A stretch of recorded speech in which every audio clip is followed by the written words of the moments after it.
Okay, day 5, 5-day raw food diet. This is the last evening of the official raw food attempt in the direction of raw food. Today, started out with cereal and fruit, coffee, but most of the day was sort of like sun-dried tomatoes and it was actually just sun-dried tomatoes and spiralized. I had a spiralized um, zucchini sweet potato salad with tomatoes. That was pretty good.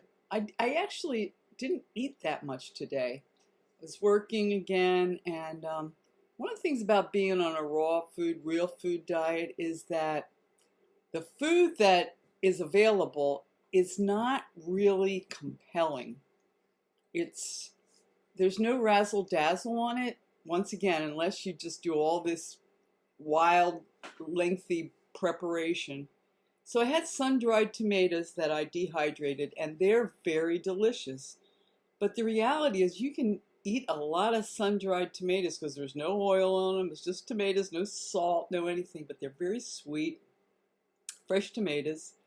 And they're very good, and it's a great little snack. And kale chips, if you don't drench them in oil like I did the other day, they're good too. So it was interesting, and I started thinking about making this real food diet the base of my diet for as long as I can. And it probably won't be all that long because I'm coming into a big work schedule, and that kind of always throws everything out. But it is interesting how it just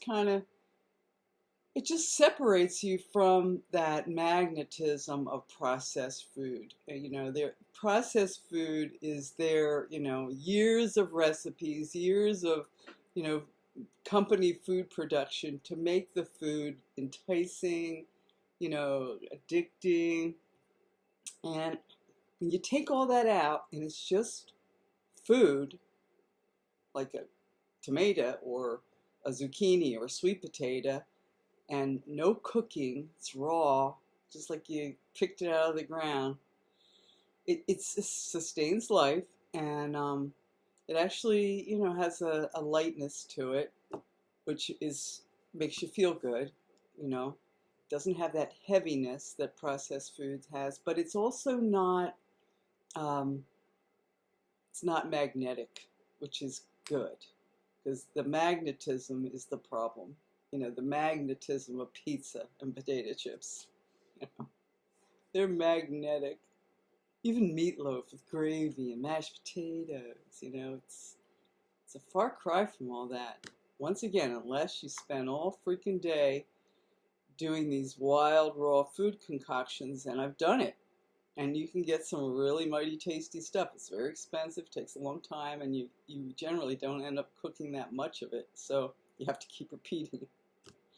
So anyway, I'm glad that I did it. I couldn't finish off the juice fast, which is just fine with me. I mean, the idea of having juice for the last 5 days, just be cruel and unusual punishment. Done enough juicing for the year.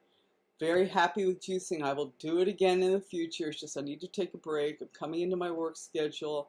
And just for a while, as just a fallback position, to go just to the simple raw foods if I can, if I have the presence of mind. And don't need that like super emotional support I get from the processed foods. But it was a good thing. I'm glad I did it. Yep. Today it's different parts of I went to the store and I got cashews, and I was eating a lot of cashews, and it's just like it's kind of like the cashew diet, But anyway, that's not supposed to be that way. That's just being lazy. But a real raw food diet, it's good for everybody to try. It really informs your relationship to food, changes it to a more sort of primitive, natural way that it was originally. This is your food. Oh, let's get the deep fryer out. No, just this is your food. It's all you need. You'll be fine, and you find that you are, and really much better for it if you stick with it. So that's it. That's my report for day 5. 5-day raw food fast, September 2020.